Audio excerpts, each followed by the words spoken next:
Welcome to Penrose Learning, where we make understanding easy. In this video, I will explain how to get brittle plating grounded.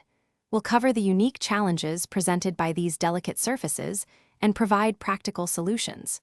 Understanding the right approach is crucial to prevent damage and ensure proper electrical continuity.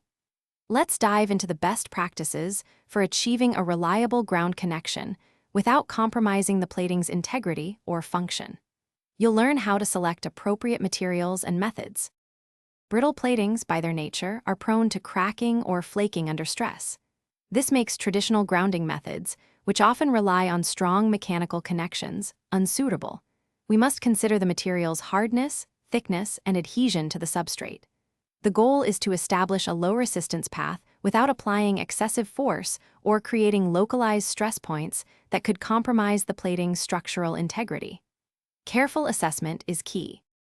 For brittle platings, consider using conductive epoxies or specialized adhesives that create a broad, gentle contact.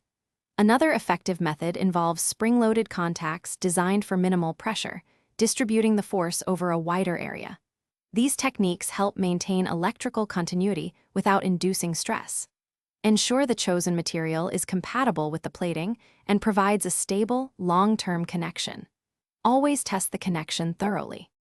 Always begin by thoroughly cleaning the plating surface to ensure optimal adhesion and conductivity. After applying your chosen grounding method, use a multimeter to verify a low-resistance electrical path. Visually inspect the area for any signs of cracking, delamination, or other damage to the brittle plating. Regular checks can help maintain the integrity of the ground connection over time, ensuring safety and performance.